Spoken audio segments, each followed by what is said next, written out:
Mesdames et messieurs, bienvenue dans ma petite vidéo de conclusion de ce YouTube parce que nous avons fait ce qui s'appelle pour moi le tour complet de la clôture qui s'appelle, je sais pas comment vous dire, mais de cette histoire parce que ça devient une genre de péplum narratif qui devient fatigant à l'oreille. Bon, voyez, moi, médium, le meilleur médium au monde, je suis en train de vous dire que je reviens avec une certaine manière de conclure, vous comprenez?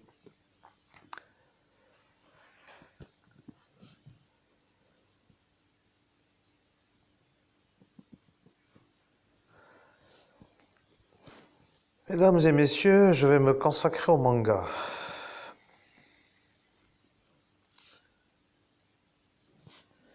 Comprenez, je suis maintenant l'homme qui devient un dessinateur de manga.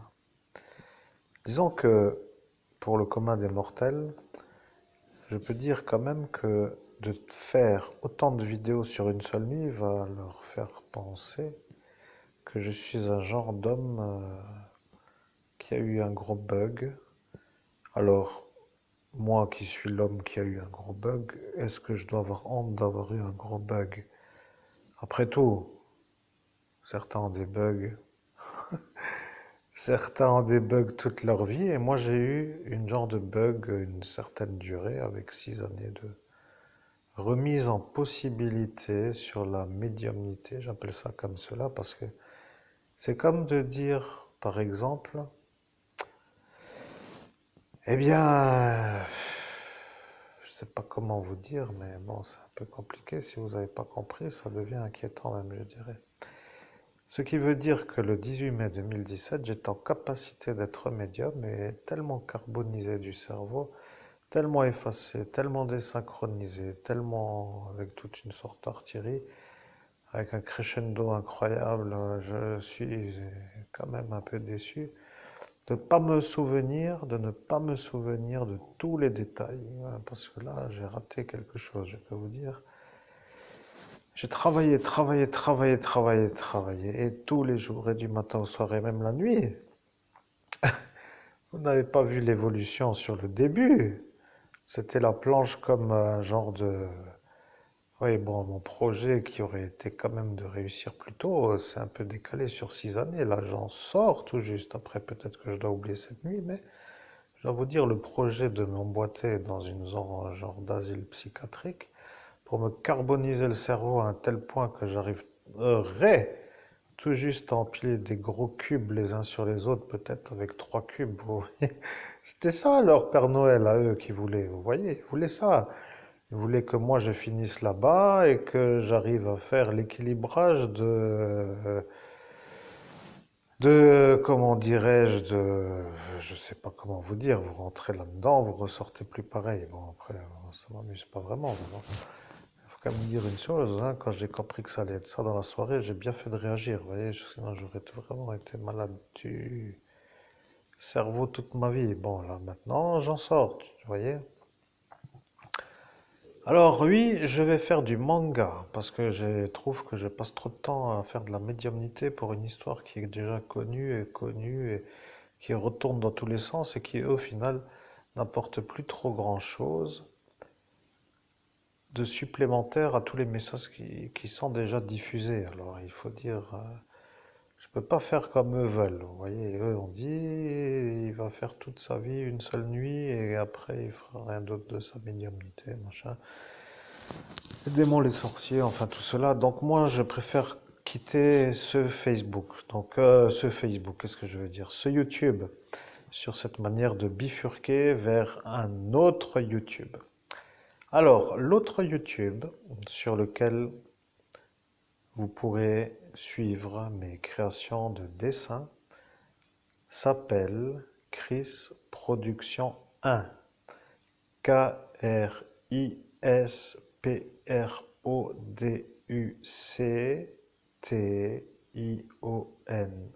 1. C'est ça. Il n'y a rien d'autre à rajouter. Après, vous voyez, ici se trouve à l'écran ce que j'avais déjà dit que j'allais vous relire pour dire que je relis. Vous comprenez, je relis pour dire que je relis les règles de la maison. Dire bonjour et bonne nuit, sourire, croire en soi, ne pas se plaindre, faire ce que l'on aime, être heureux chaque jour, rire aux éclats, dire s'il vous plaît, merci, toujours dire la vérité, faire de son mieux, garder la tête haute, ne pas parler la bouche pleine, toujours essayer, pardonner même si c'est dur, dire je t'aime, accepter nos différences, tenir ses promesses, aimer les uns les autres, être respectueux, raconter de belles histoires. Bien, mesdames et messieurs, c'est donc ça sur ce tableau que vous trouverez si vous avez envie d'aller voir la boutique qui s'appelle Columbus Bar. Donc le bar Columbus avec l'ours, vous voyez l'ours qui s'appelle l'ours Columbus, qui se trouve sur la place Saint-Jacques à Metz, MTZ, code postal 57 000. Vous pouvez aller dans ce bar et c'est agréable de se retrouver des fois dans un endroit chauffé, parce que je peux dire, j'en ai fait des cafés et là, pour la petite histoire, je peux vous dire que c'est un bar qui tient la chauffe. Je peux vous garantir qu'il chauffe d'une bonne manière là-dedans. Je ne sais pas comment ça va dans les autres, hein, ils comptabilisent peut-être autrement le coût du chauffage, mais là, et le café Columbus à boire avec modération parce que, bon, moi, on ne peut pas trop devenir caféinomane, mais avec un bon café, un hiver bien frais, avec une genre de chaleur intérieure, avec une tapisserie qui rayonne de la chaleur, avec une équipe qui est à ces instants où j'étais correct. Alors bon, je ne peux pas me plaindre, vous voyez. Ceci est donc les règles de la maison. Alors vous allez, et les règles de la maison dans ce qui s'appelle ce Columbus, c'est tout au fond à gauche. Pour dire, lorsque vous êtes tout au fond, eh bien, vous prenez à gauche et vous l'avez devant vous. Ouais, ça n'a aucun intérêt pour ceux qui ne veulent pas y aller, mais ceux qui se poseraient la question d'où vient ce tableau que vous avez sous vos yeux. Eh bien, il vient de ce bar dans lequel j'aimais me rendre lorsque le bus 200 me roulait le matin pour mon petit déjeuner amical et chaleureux et qui était toujours un moment eh bien, un moment agréable. Mesdames et messieurs, vous avez compris. J'ai fait 6 ans sur une seule nuit parce que je suis l'homme le plus effacé du pays des droits de l'homme. Oui, ça ne vous plaît pas, mais si vous avez envie de savoir pourquoi c'est tellement long, c'est sûrement en raison de ces 47 effaçages de mémoire et de ces 5 désynchronisations.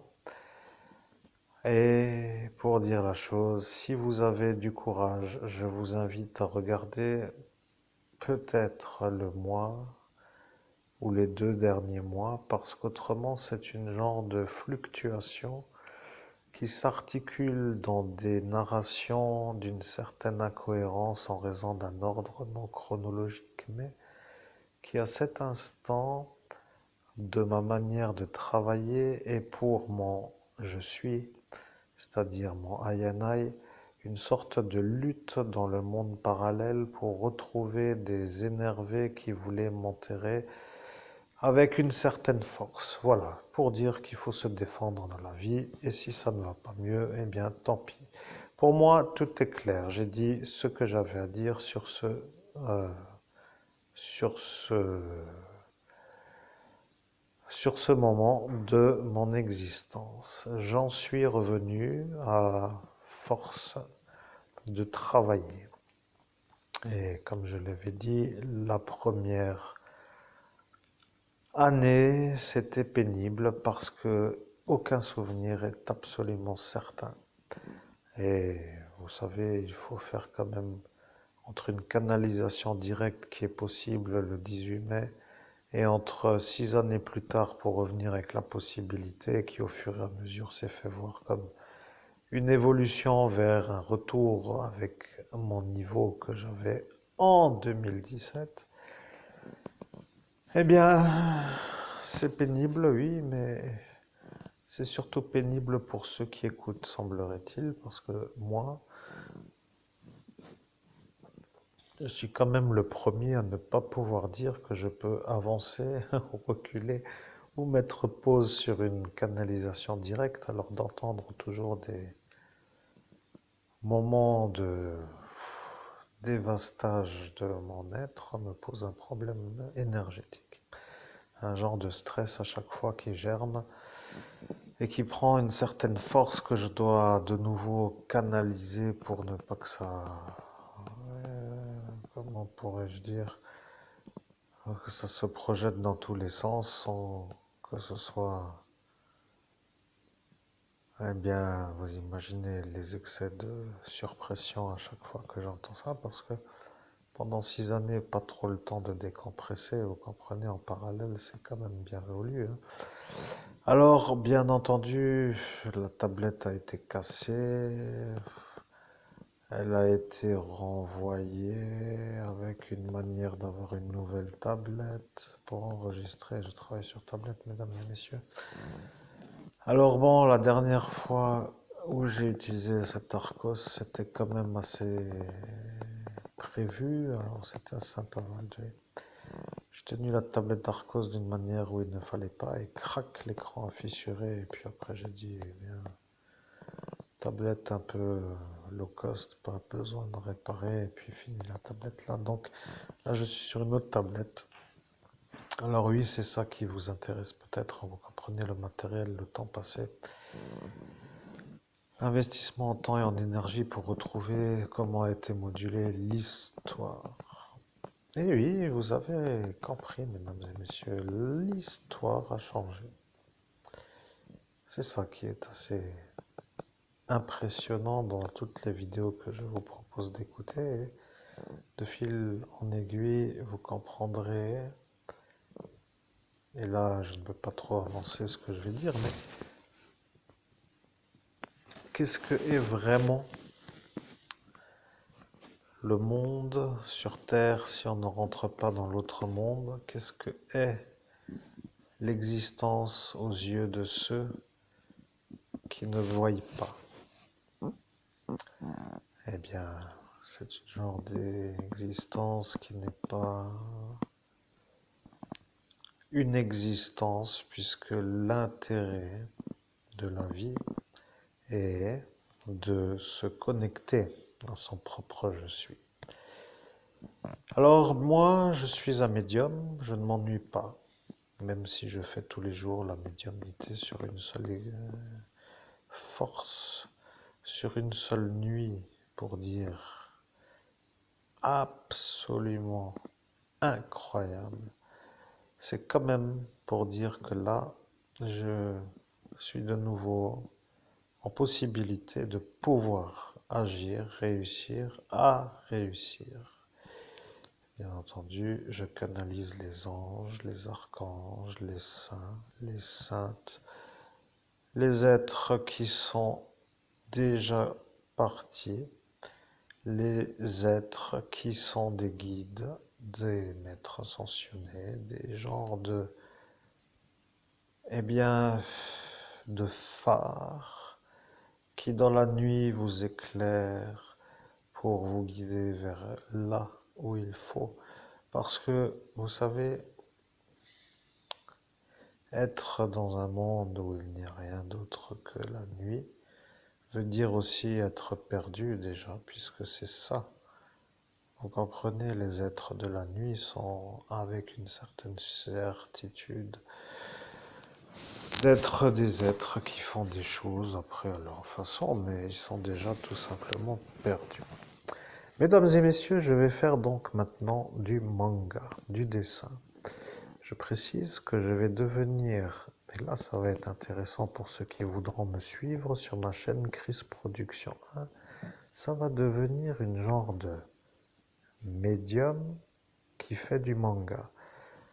Ah, et ça ne s'est encore jamais vu parce que souvent les mangaka, les gens qui dessinent avec un bon niveau, je ne peux pas trop dire là, je sais qu'il y en a qui comprennent ce qu'est un bon niveau. Alors, niveau veut dire une certaine maîtrise de l'outil et de la perfection pour créer des œuvres qui sont, selon certains, vus comme des chefs-d'œuvre. D'autres sont vus, bon, après chacun fera son avis, mais vous comprenez, je suis devenu maintenant médium.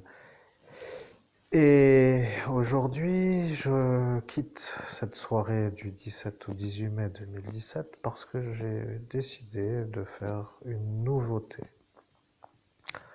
Voilà, je ne veux plus parler de cette soirée, tout est dit, les vidéos sont complètes et c'est pour ça que je passe vers autre chose.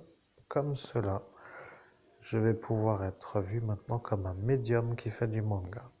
Alors je débute, vous comprenez, je suis un homme qui débute. J'ai pris des livres pour débuter, je dessine le manga, je commence à faire des petites réalisations que je mets des fois en vidéo et puis au final ça va évoluer de plus en plus jusqu'à ce que je puisse arriver à un très bon scénario.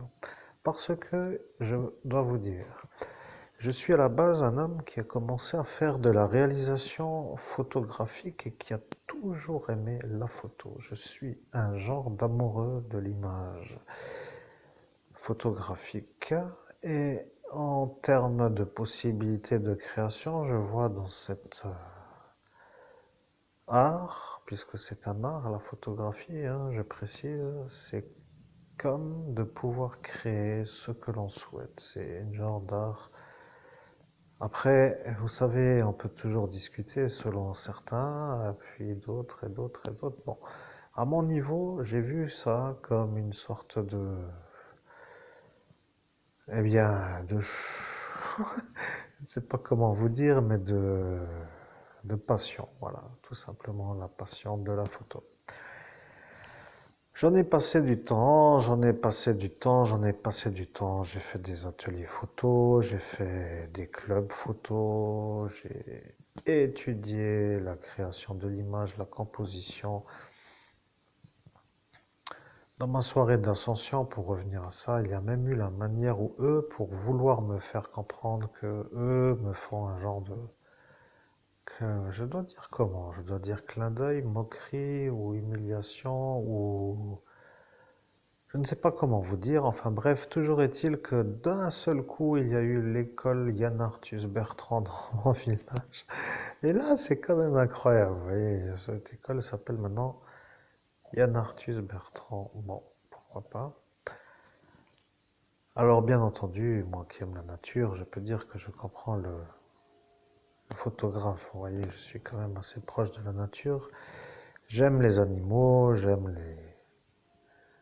les grandes étendues, les plaines, je ne sais pas comment vous dire, enfin bref, toujours est-il que je comprends le photographe animalier et de la nature. Donc ce que je voulais dire, c'est que cette étape de ma vie, la photographie n'a pas trop été inutile, dans le sens où lorsque j'ai décidé de partir sur l'évolution de la vidéo, eh bien, je me suis heurté à un genre de problème absolu qui est l'absence d'acteurs et d'actrices, et l'absence d'équipe et l'absence de tout simplement de moyens pour réaliser des objectifs de création. Il y a quand même eu dans ma période vidéo des acteurs qui ont été capables de jouer le rôle. Je pense ce, et je ne dois pas trop le dire, mais l'homme que vous connaissez comme étant le... Oui, alors là, comment vous dire sans le dire, puisque vous êtes à cet instant. Donc ce que je veux dire, c'est que l'homme qui a été dans mon film, qui s'appelle Jérémy, qui a joué le rôle de Little Bob, bon, à Sarrebruck, est un peu lui, mais avec la motivation qui est la sienne, je peux dire quand même qu'il a été là. Vous voyez, pour le clip, j'avais fait un clip aussi. C'était un peu une genre de mise en route de la création vidéo. Alors, le groupe était content d'avoir un clip. Vous voyez, c'est quand même un peu historique, on peut dire ça comme cela. Après tout, on sait toujours qui a fait la première. Euh, oui, la première, je ne sais pas comment dire, enfin bref. Donc ce que je voulais dire, c'est que la vidéo, ça demande un investissement en équipe, en moyens. Comme vous le savez, eh bien, il faut des gens qui vont dans le même sens avec un projet commun. Bon, c'est un peu dans cette région ouvrière une sorte de déficience de la possibilité parce qu'il n'y a pas trop d'artistes ou de gens qui vont dans le sens créatif pour faire de la création vidéo. Mais avec l'évolution qui s'est passée pour moi entre la photo, la vidéo et la passion pour les films, parce que tous les cours, alors il faut quand même vous dire une chose.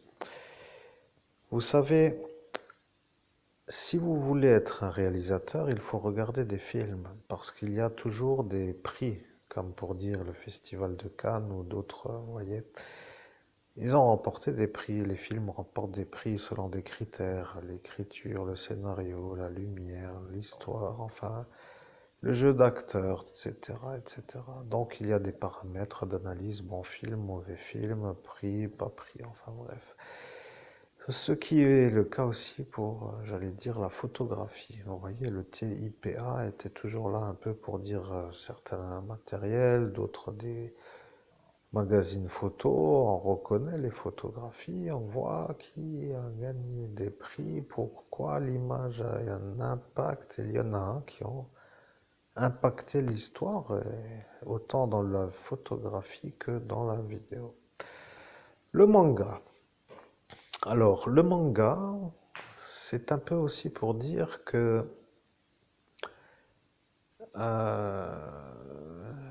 l'évolution de cette soirée d'ascension m'a permis d'avoir une option ouverte sur la future existence qui est la mienne, à savoir dessinateur de manga, parce que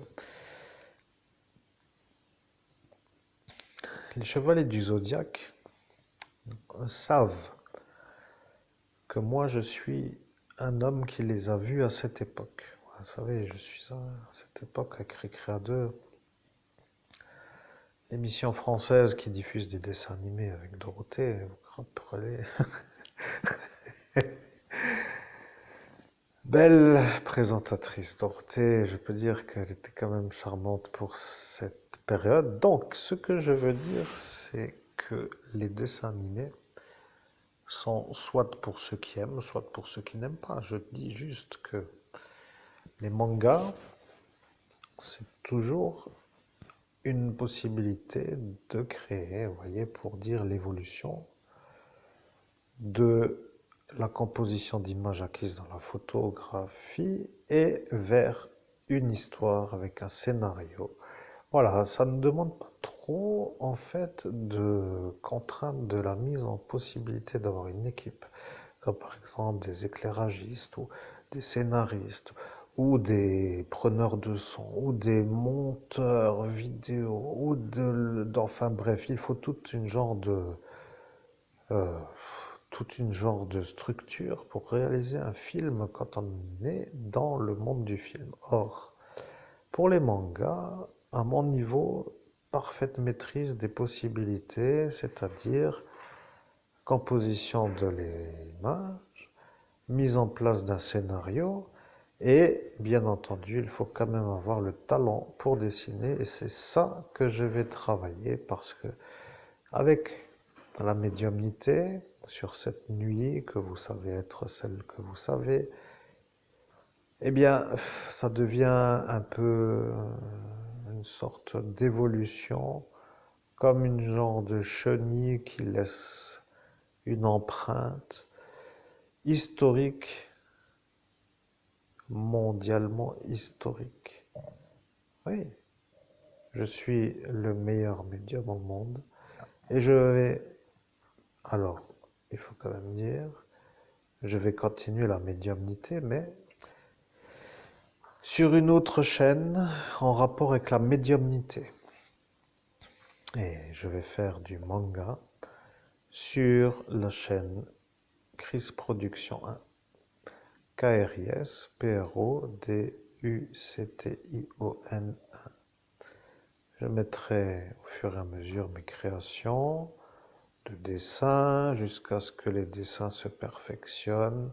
Arrivera l'instant où je pourrai peut-être faire une petite histoire. Enfin, je ne vais pas faire l'école d'Angoulême ou de Clermont-Ferrand ou je ne sais où se trouve l'école de manga française. Vous voyez, je ne peux pas. Je ne peux pas me dire je pars maintenant pour faire ça pendant un an parce que j'ai des animaux, je suis dans le chamanisme animalier, je ne peux pas dire bonne nuit toute la tribu et puis je ne sais quoi, vous voyez, c'est pas possible. Donc, je vais garder mes animaux proches de moi. Vous entendez même la lapine bec. Bon, elle a sa petite période de faim.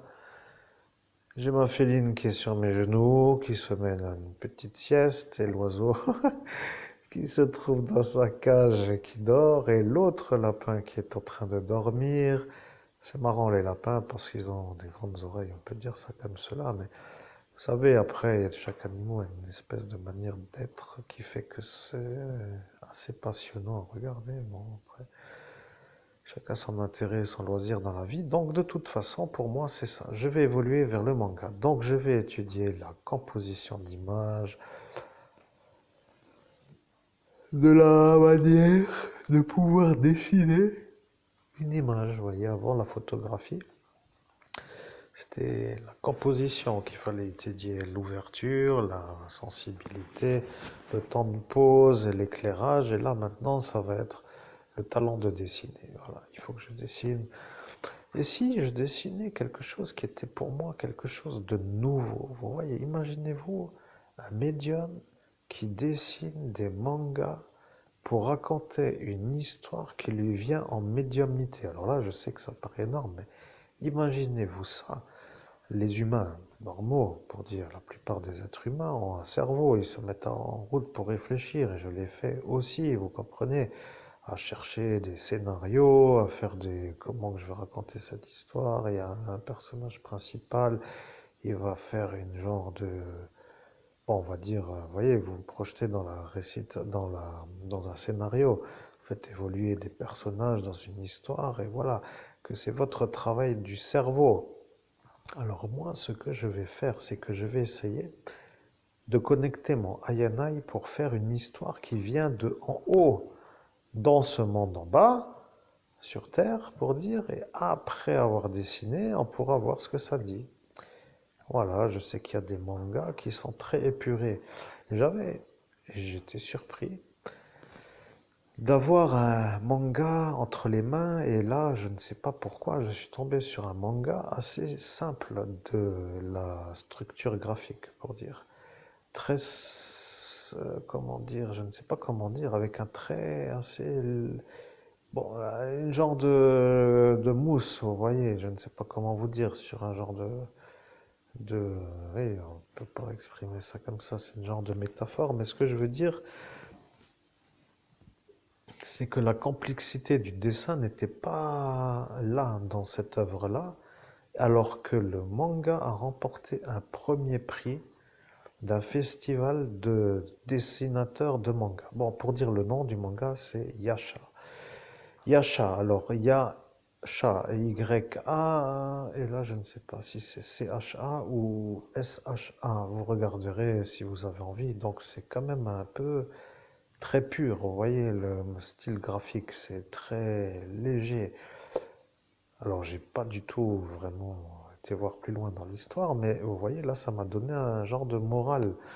Je me suis dit, c'est bon pour le moral, vous voyez, il n'y a pas besoin de sortir des dessins d'une telle complexité avec des graphismes absolument... Là je dois dire que ceux qui font du dessin sont vraiment incroyables. Bien sûr, je sais que c'est ça, vous voyez, le genre d'homme qui fait ça avec le cœur, qui passe son temps pour faire des détails dans l'image, qui construit des décors et des personnages. Ça, pour certains, un genre de choses qu'ils ne feront jamais, mais pour celui qui comment dire, qui se met là-dedans et qui s'investit pour dire qu'il crée toute une histoire, une ambiance, imaginez-vous ça! J'ai juste un regret, oui, c'est vrai, les mangas, c'est en petit format et ça fait mal aux yeux, c'est trop petit. Je peux pas trop dire, mais vous voyez, moi je suis pas un mangaka qui va faire du manga à petit format comme comme pour dire les mangas classiques, pour dire les